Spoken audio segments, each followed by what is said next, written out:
Come join Libby, Molly, and Tiffany, the ladies of Consignment Chats, where we talk about all things consignment. Hey y'all, welcome to episode 43 of C Chats, and we are here today to help you boost your business. Yes. Right? Yes. Why do we think we can do that? Besides the fact that we're pretty knowledgeable in the field, having worked in it for so long. But what is giving us this extra boost? This business boutique conference that we just attended in Nashville. Actually, we're recording this in Nashville right now, so we're still pretty pumped. Yeah, that's why we're together in one room, in one house. Yeah. We are so excited to tell you. We cannot tell you everything because it would take days, right? Mind blowing. Yes. So what we did today was we each picked our favorite, most meaningful session that we're going to break it down for you, give you some little pieces that really moved us, some things that we felt were important to share with our amazing community here, and things that'll boost your business. Yes, things that we hope you can find to boost your business. Not that we hope, that we know you're going to find to help boost your business. Like I have so much from so many different people, so it's just like and little quotes here and there that really got to me, that made me think. First, I want you to we need to change the way we talk, and we need to assume you can, believe that it's possible, and to control your thoughts, and that will help you overcome your fear and get the results that you want in your business. That's how we know we can boost your business. Did you see how we changed the wording and how we presented it? Yes. Yeah. Not we'd like to or can we, but we're here. Yeah, we're to doing boost it. your business. Mm-hmm. Yes. And that's actually one of the speakers, Manit Shahan. I'm not good at that. Actually said that to change the words, change the sentence "can we" with a question mark to "we can" with an exclamation point. Yeah. So if anybody asks you anything, and it might seem out of your comfort zone, just change those words around and say "we can." Yes, we can. Mm-hmm. And like Christy Wright, who did this conference, she always says, "Do it scared." So say yes before you're sure of what you know. If even if you have doubts about I can't do this, in the back of your mind, just say yes, do it scared, and just jump in and do it. Do you remember the statistic, and I think they presented it twice, about women versus men in business? And I mean, I found that totally rang true for me, is that...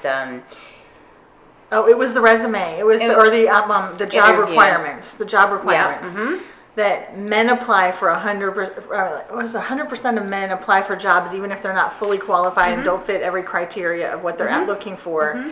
And it was something like only 67% of women. It was 60%. Men have about 60% of the job requirements when they apply. Yes. Oh, that's it. And women have 100%, generally have 100% before they will apply. And even in 100%, women are doubting themselves, do I have all of this? Do I have all the requirements? Mm-hmm. So men do more of and this is in general, this does not apply to everybody, but in general, men will apply at about a 60% knowledge level and assume they can. And we women wait till if we don't have 100%, we don't apply. Yeah. So that really spoke to me. That said a lot about mindset and we're just gonna how we stop approach that. things. Yes. Freaking stop that. Yeah. No more. No more. We're done with that. Yeah. Yep. What else you got for us? Jasmine Starr said, "You've got to work out of your struggles to get to your desires." So I think a lot of us get stuck in that, being held back.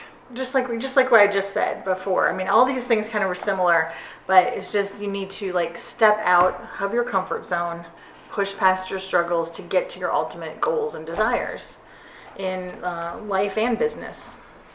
Yes. So, I mean, do either of you have a good example of how that might apply to you, or how that might apply to some of our other consignment store owners? Live sales. Live sales is a good example. Okay. I mean, I know that, I struggled with that. It was really hard for me to jump in there and do that. Mm-hmm. And even after I did it, I still had a lot of doubt because I only had a couple views. So that actually helped, kept me from doing more. I only did like 4 and then I stopped, and they were sporadic. And I know you had the same problem. That was for living us. with We were too. scared. Same, So scared. same struggle. I would not put myself on camera.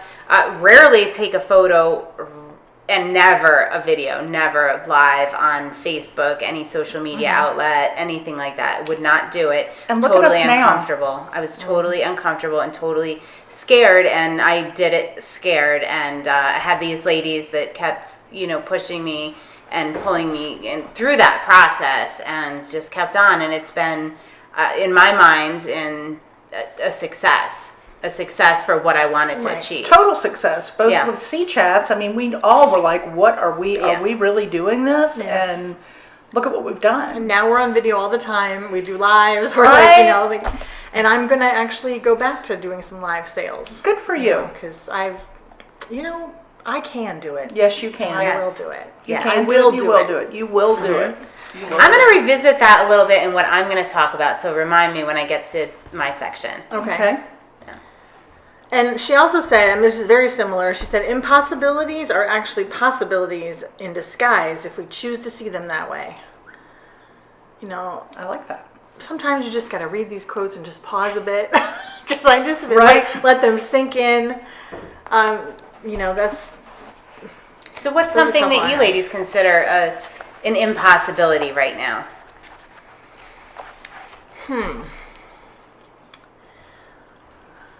You got something? Look at you taking over moderator and throwing I me know. in. I'm so sorry. I feel like pretty all the passionately about bringing this to you guys and giving you guys examples. Okay, I got one. Yeah. We talked about it in our last episode. The social media, it's really hard for me. It's hard for me to keep motivated with that. I feel like a lot of my followers on social media are more other store owners, other resellers, and not really customers. I don't feel like I'm getting sales from that. So if I let it could just be, oh, this is impossible. I should just not do this. Like, it's just, now that I was feeling that way.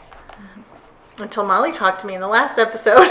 And then, I went to this conference, and now I'm like, well, I can turn this around. You're going to rock do this. something. Yeah. Impossible. Here's the thing. I hear a lot of things that I thought was impossible until a couple people kind of opened my eyes and showed me the way, is earning a full-time income and supporting a family by reselling with consignment. I thought that was, specifically online, I thought that was an impossibility. And it actually took like a real life example of somebody doing it. Even though I was actually doing it, I still considered it an impossibility. I still considered it temporary and an impossibility. And through a really good example, I did change my mind. It is possible. It is possible. And even as I was doing it, I was considering it an impossibility and not sustainable. Isn't that crazy? It's so weird looking back now. Isn't that crazy? Yeah. So if you're out there and you're doing this, set yourself up as an example. Show other people, because without this other business, I don't know what my mindset would be to this day without them being an example and being there. So Right. yeah. Awesome sauce. That's why the community is so important for us, and that's why it's why we're here, to help you. And they talked a lot about the importance of community. A lot about that. So Molly, I think that's what you wanted to talk about. No, girl, I'm talking about sales. Oh, all right. And you doubling up? All right, doubling down. I got. I don't want to. You know what? I think, guys. Spoiler alert. I just ruined Molly's closing. See, I'm trying to be a moderator and I'm messing it all up. I'm just sitting back and letting her go. But I know it's possible I can be a moderator. You can do anything you want to do. You can. Yes, you can. You can. All right, why don't you go ahead with your stuff, Libby? Because All right, I'm going to jump in. Okay. Well, were you done? Yeah, my other one was kind of off a different, Whole different path. different path. Yeah. So. Okay. All right, y'all. So we had breakout sessions, and I went to one with this gentleman. You may have heard of him, Rory Vaden. He's a New York Times best-selling author. He's been on Forbes, New York Times. He's been pulled into all the main networks. So he's pretty amazing. And had I known how much information on sales he was going to give me, I would have made one of them stay with me, because my hand was like, the whole way through. So I'm going to try my best. And this is the first time Tiffany and I are hearing this, so we're super, I have not we're discussed super any of this excited. with Where's them. my pen? I'm going to take notes. Because I've been trying to get her to tell us about it, and she has not been open. I haven't been able to process it because there was a lot of information. Yeah. So this is actually me trying to pull it into, this won't even touch all the information I got, but this will at least give you an idea on what Rory had to say, because he was full of statistics, information, stuff I still have to do more research on. But he started with making us all realize how many of us hate selling. Like, you hate to be a seller, right? I think especially women. Yeah. So he started about the I hate selling. Like, we all say it, like, I hate selling. And he said you have to change your thought and the way you think about what you're doing. And we got a lot of that with a lot of different levels this weekend. But it was like, you're not selling, you're serving. Right. And you have to quit thinking about yourself as selling, because that's not what you're doing. So he said, stop selling and start service-centered selling. Because service-centered selling is the way of the future. It's where everything is going now, okay? This one really got me, and I'm going to pull up the slide on this because I took a picture of it too. And my notes don't say it as well. His slide has it all. If you are reluctant, wait a minute, that's not the right one. Sorry. Here we go. It's okay. Just break it down for us. All right, service-centered selling is being focused on what you can do for them, not what they can do for you.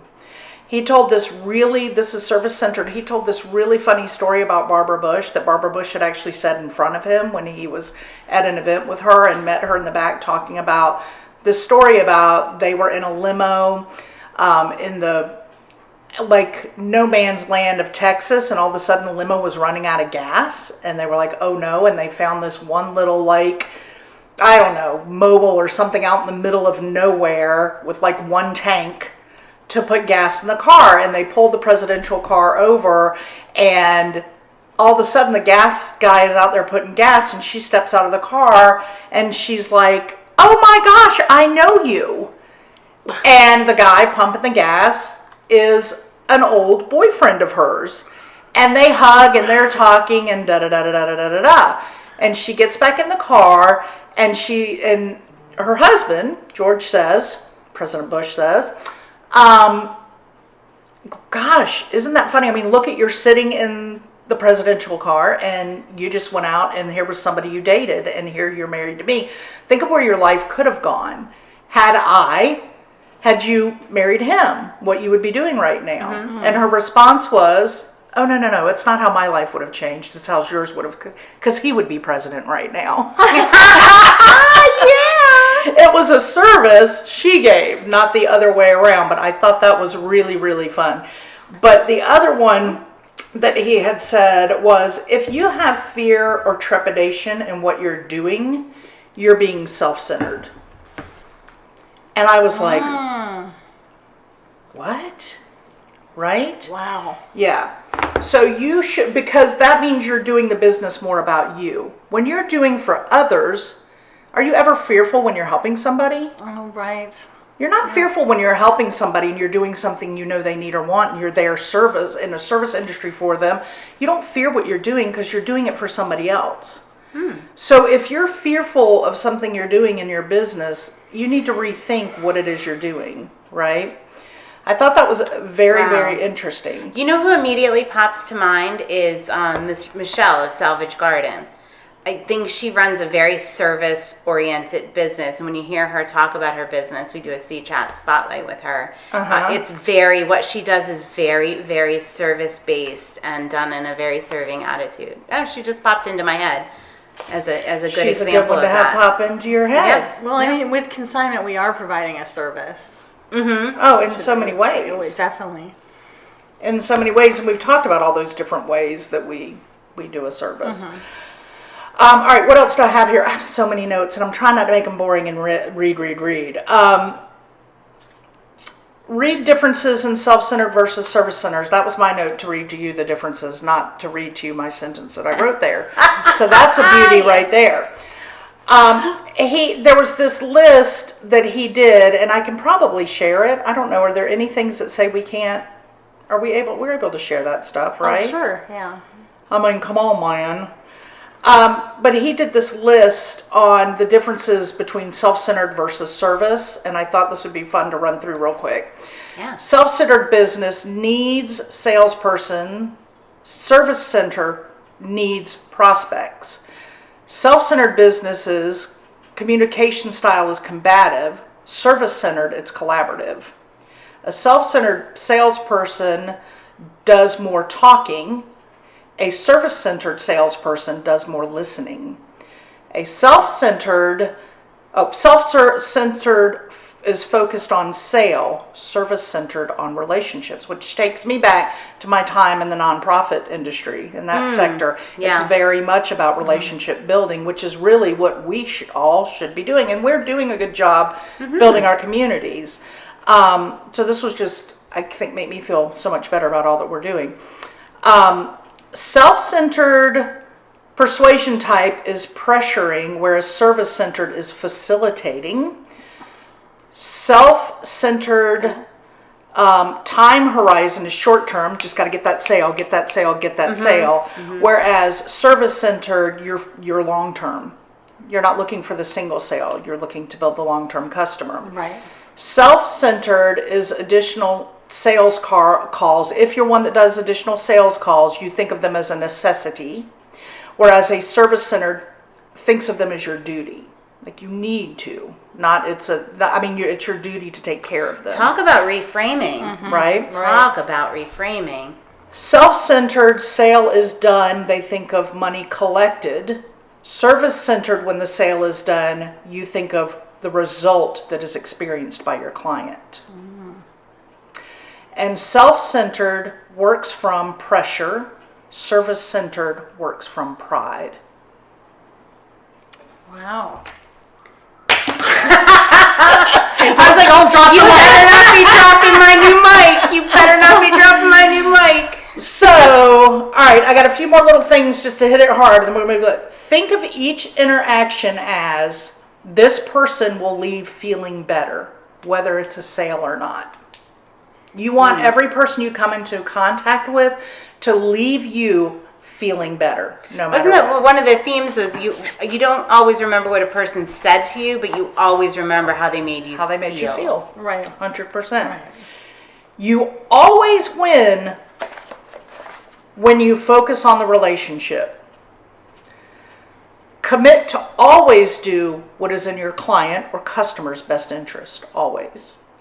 And go for the long term, because that is how you build referrals. And then he went into all this about referrals, and I kept thinking, well, we're not really like that kind, but you are.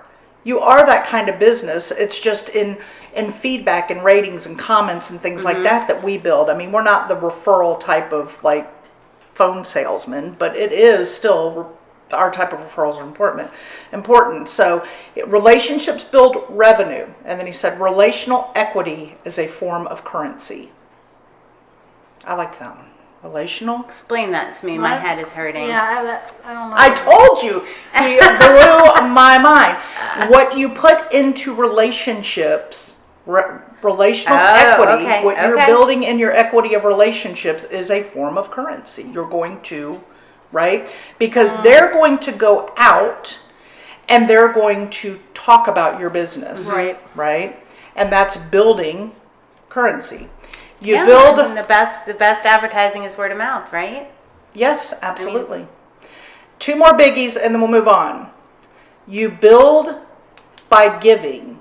You withdraw by asking. So if you want to build, you need to be finding ways that you are providing for your customers. And that's the service, letting them know what services you're giving them. What are you doing for them? when you're asking, you're pulling out of that pot, right? And then here's the other one that, as a branding person who loves branding, you have to think of branding as the digitization of your reputation. Oh, yeah. Oh my. Yeah. You're putting your reputation out there, everything you put out there. You're digitizing your reputation. And I thought, that's really a cool way to look Our at it. social media goddess, yes. I loved the whole session we did on branding too. That's a whole. That could be a whole episode in itself. Oh, but absolutely. That we have was so much. amazing. And I think that we'll probably incorporate some of these things into other episodes. 100%. Here and there. Because everything I just shared with you were just things that moved me at the moment. There is so much in that. I still got to go through all that. Right. I'm going to do, because I've been moderating the book club, our next book is Take Back Your Time. And at the boutique, Christy went into a little bit about her book, which I've read, but I have to do the practical applications of. And I think it's really, really going to help you guys. And I think this is going to tie back into everything we just talked about. So the book is Take Back Your Time. We have it linked up on our social media. If you want to grab it, it'll be probably 2 or 3 weeks before we start reading it. So you have a little time to go ahead and pick it up. And we're going to go through it chapter by chapter. But the thing about Take Back Your Time, it's not about the logistics of time blocking, which we've gone through in our live episode. It's more about the overall philosophy of how to manage things in your life and how to say no. How to see what makes the cut and what doesn't. And this is what I'm really excited about doing for myself, and also showing you how that applies, and I think all of us will be doing it, is the two main things that I'm most excited about are, number one, you need to realize what matters to you and what matters to your business. And number two is you need to recognize the things that don't matter to you and don't matter to your business. And the reason I'm really excited about that is I'm really into efficiency and saving time. And I think there are a lot of things that I personally do throughout the course of a day that maybe I don't need to be doing, that maybe are not contributing to my business, my success. And what are those things? So I'm really going to go hard in identifying not only the things that are important to me, but the things that aren't important and can fall off, so I have more time to either do more profitable things for my business or have some more me time with my family. And I'm just really just excited to see how that works out for all of us. Love it. And yeah, I'm excited. I think that getting rid of things we don't need to do is huge. Right. And I'm just so excited. I'm like holding myself back from. I know, when you just said 2 that. weeks, I was like, do we have to wait that long? I know. Why I'm like ready to do it now. Because I know there are those things that I can eliminate and eliminate guilt-free. See, that's the thing. The guilt. Yeah. Speaking of guilt, Nona Jones said about this subject, Yeah. guilt will write a check that your calendar will not cash. And that is so true. I mean, I know we all do things and take on obligations that just because we have the guilt, or just because we feel we have to. But she did say something about obligations too. I didn't write that down, but there was something about. I'll have to think about what that is. I'll get back to you on that. We'll do a post. Just because somebody needs you doesn't obligate you. That's true. That was it. That was it. Is that it? Yeah. Yes, Just that was because it. somebody needs you. Yeah. And I'm not talking about somebody that really needs you in your family, or Right, I'm right. not. That's not what I'm talking about right now. But Right. there are all those little things that definitely add up. And the book does a really good job of addressing how to get rid of that guilt when you go through these things and you decide what is important to you, your business, your family, those things. It really goes through how to eliminate that guilt when these things do come up, and how you can easily say no because your family or your business is more important than whatever other thing that is. You have your primary commitment is to And that. because you state it and you prioritize it and you write it, then that just takes away the guilt. Doesn't that sound beautiful? Right? Have you Like, heard oh, about sorry. the people that live by the philosophy that if someone asks you to do something and if it's not a hell yes, then it's a no. Have you heard that before? Mm-hmm. There's actually a book about that. A book called Hell Yeah. So it's a whole philosophy that some people live by now. That it's like if I don't get that feeling hell yes, then it's a no. Oh. I used to always get in trouble with my friends when I was a teacher back in my teaching days because I would just be everybody's babysitter. And the parents would come in and you could tell they're exhausted from work and like, we really want to go out Friday night. We really need a date night. And I would be like, okay. And then the girls would want to go out and have drinks and I'd be like, I can't, I'm babysitting. And they were like, why do you do this to yourself over and over again? Why do you always say yes? And I'm like, well, because I feel so bad. They're working all day. And they're like, so are you. That is a good example of what Nona said. Like somebody else's problem it's not your problem. Yeah. Right. And I'd be like, so are you. And the best advice I got was from my girlfriend Vanessa. And she just looked at me and she said, all you say is, I have plans. Right. Period. You don't need to explain. I have plans. Your plans can be laying on the couch, eating bonbons, in your PJs, watching Bravo Housewives. Doesn't matter. I have plans. What Christy said, she said, I'm not taking any more commitments right now. Mm-hmm. Yeah, and that was good. That's more for like long-term things, but yes, that's because. Oh, and also she said, you go through seasons in your life, so those priorities will change. Might fit in last year or even last month might not fit in your schedule right now, this month or this season, because you go through seasons. Your seasons are always changing.